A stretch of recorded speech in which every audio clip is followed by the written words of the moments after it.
আসসালামু আলাইকুম। আজকে আমরা কলা কেটে দেখাবো। আমার সামনে এক কান কলা রয়েছে, কিছুটা কম রয়েছে। আমি কলাগুলি থেকে 3টি কলা আলাদা করে নিচ্ছি, সেগুলি আজকে কেটে নেব। একটু সাবধানে কাজটা করতে হচ্ছে, কারণ একটি কলা কাটতে গিয়ে যেন অন্য কলায় আঘাত বা কেটে না যায়। তারপর হচ্ছে আমাদের লাস্ট কলাটি আমরা এখন কেটে নিচ্ছি। আপনারা ছুরি দিয়ে বা যে কোনোভাবে কেটে নিতে পারেন। আমার ছুরিটা একটু ধার কম, যদিও তাই কষ্ট হচ্ছে বেশি। কলাগুলি পাকার কারণে সুবিধাও হচ্ছে।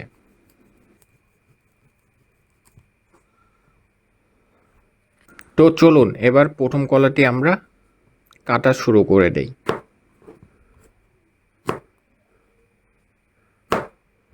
ব্যাস, এবার কলাটি আমি অনেকগুলি পিস করব। আরেকটি কলা এরকম করে নিচ্ছি ঠিক একইভাবে। এখন আমি পিস করা শুরু করলাম।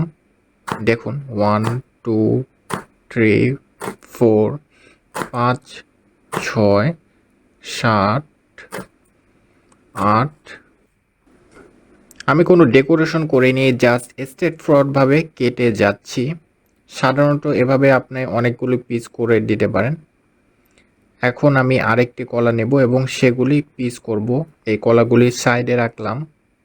নেক্সট কলাটি নিয়ে এটা আমি একটু অন্যভাবে পিস করব।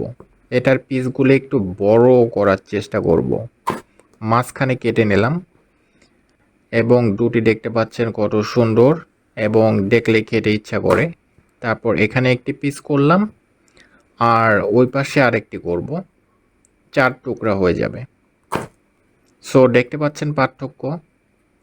সো চলুন আরেকটি কলা আমরা পিস করি। মাঝখানে কেটে নিচ্ছি। এবার দুই সাইডে একটু ওই অংশটুকু ফেলে দেব। গুড। এবার হচ্ছে পিস করা শুরু করলাম। আমি মূলত খোসা সহ করছি, কিন্তু পিস করার পরে আপনারা খাওয়ার সময় খোসা ছাড়িয়ে নিতে পারবেন খুব সহজে। এই দেখুন, খোসাগুলো অনেক ক্ষেত্রে উঠে যাচ্ছে। সো ওয়ারিড হওয়ার কিছু নেই। কলা যারা জীবনে কাটেননি, এভাবে আপনারা ট্রাই করতে পারেন।